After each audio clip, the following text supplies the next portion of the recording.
Bonjour, vous allez bien? Je suis très contente de vous retrouver aujourd'hui, même si je suis fatiguée. Ça faisait longtemps quand même que je n'avais pas posté de story time. Aujourd'hui, j'ai décidé de le faire. Un homme est dans un dilemme. Vous savez, le genre d'arrangement qu'on fait en amour ou dans une relation, je dirais, et qui se retourne contre nous plus tard. Avant d'entrer dans le vif du sujet, j'aimerais dire à toutes ces personnes-là qui voudraient acheter mon livre de lire les descriptions que je mets sous chaque publication. Le tarif du livre n'est pas affiché parce qu'il n'y a pas un tarif unique, justement. Il y a des gens qui achètent, qui revendent. On ne peut pas afficher un tarif et après, quand vous allez l'acheter à un tarif différent, vous allez penser qu'on vous a arnaqué ou quoi que ce soit. C'est pour ça qu'il est important d'appeler le numéro qui concerne l'endroit où vous vous trouvez pour prendre les renseignements et acheter votre livre. Du Sénégal, on a juste l'occasion de vous ramener des livres parce qu'il n'y a pas encore de représentants. Comme ça a été le cas du Burkina et du Gabon où des gens ont payé leurs livres d'avance, même en Côte d'Ivoire, et l'ont reçu. Si vous avez vraiment envie d'avoir le livre, vous vous appelez le numéro en rapport avec le Sénégal, c'est un numéro ivoirien, mais la personne sera à Dakar dans ces jours.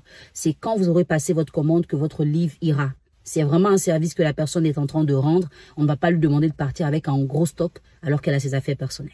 Alors, l'histoire du jour, c'est un monsieur qui a rencontré une jeune fille juste après le départ de sa copine pour le Canada. Donc, elle allait au Canada pour étudier. Après ça, il a rencontré une jeune fille. Quand il rencontre la fille, elle aussi a son partenaire qui est allé à l'étranger pour travailler. Donc, deux personnes dans des relations à distance décident de se mettre ensemble, mais pas pour une relation suivie. C'était vraiment pour passer le temps, espérant que leur partenaire revienne et qu'il se lâche.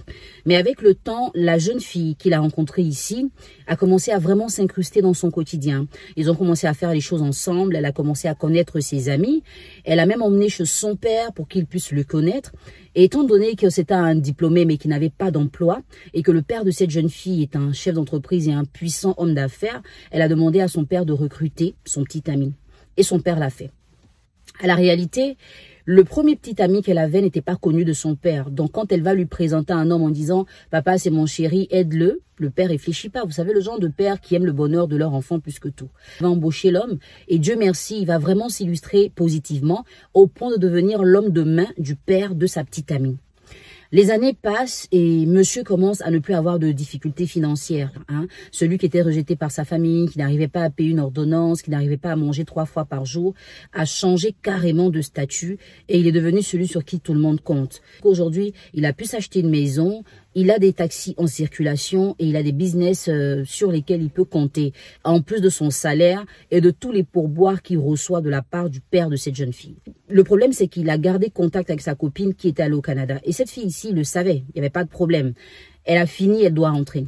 Et s'était promis le mariage quand elle aurait fini ses études. Là, il ne sait pas comment informer le père de la fille qu'il devra se séparer de sa fille parce que sa fiancée revient.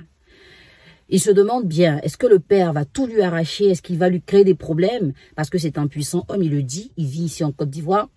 Il se demande aussi, est-ce que sa copine, celle d'ici, pourra comprendre et le laisser partir? Alors je vais vous dire, vous savez, il y a des compromis qu'il ne faut pas faire dans la vie. Le genre de compromis de faisant semblant de sortir ensemble, ou bien faut rendre mon copain jaloux, ou bien faut rendre ma copine jalouse. Des fois, ça finit par une relation qui devient normale.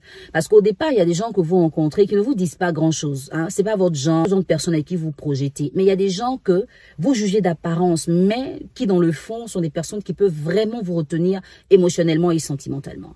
Ce monsieur ne dit pas qu'il est amoureux de sa copine ici, mais il a peur de sa situation qui pourrait prendre un coup à cause du père qui peut-être fâché lui arrache tous les privilèges.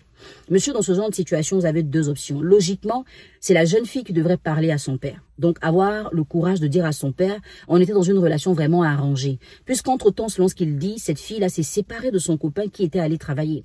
Donc, papa, voici ce que j'ai voulu faire, mais le gars, il a été clair avec moi depuis le départ et sa chérie va revenir. Donc, moi, je prends l'initiative de le laisser tomber et tout, ne lui fais rien parce qu'il n'a rien fait de mal et tout ça. Ça, sur 10 femmes, il y en a 2 seulement qui peuvent le faire. Parce que cette fille aujourd'hui, pour qu'elle te présente à son père, pour qu'elle te présente à ses amis et qu'elle fasse toutes ces choses-là, c'est parce qu'elle a des sentiments. Elle n'est plus au stade de « je veux m'amuser ». Est-ce qu'elle va accepter de te perdre alors que son père t'a positionné pour une autre? La deuxième option, c'est de prendre ton courage à deux mains et de le dire clairement à la fille. Ma fiancée est en train de revenir, on s'était entendu pour quelque chose et là, je pense que on doit se séparer.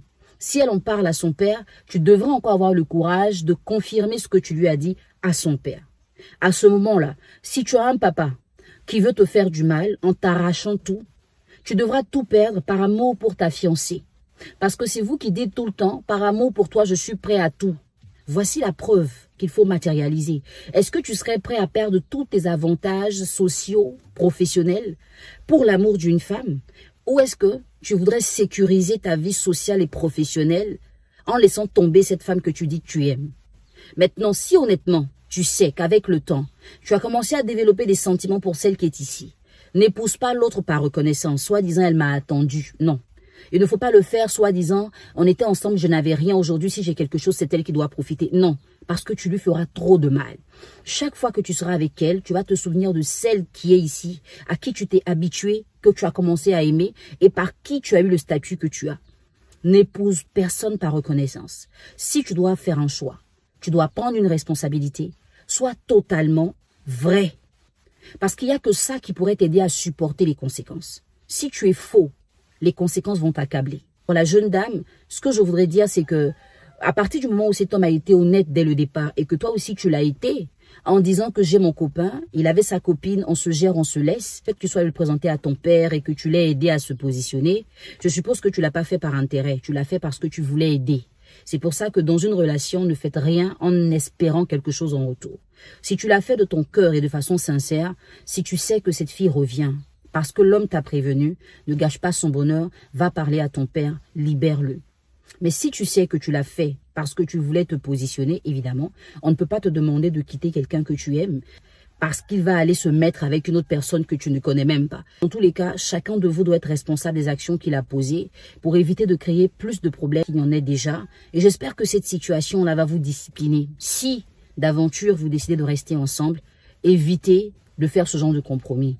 Même si vous vous séparez, que chacun puisse agir de façon responsable en se souvenant de l'action posée qui a peut-être créé des dégâts. Et pour vous qui suivez cette story time, j'espère en tout cas que l'histoire va vous édifier et vous permettre aussi d'éviter ce genre de petits contrats de faisant semblant d'être ensemble, ou bien faut rendre mon chéri jaloux et puis après on est amoureux de la personne qui devait rendre jaloux. Là. Vous voyez ce que ça fait? Ok, bonne journée.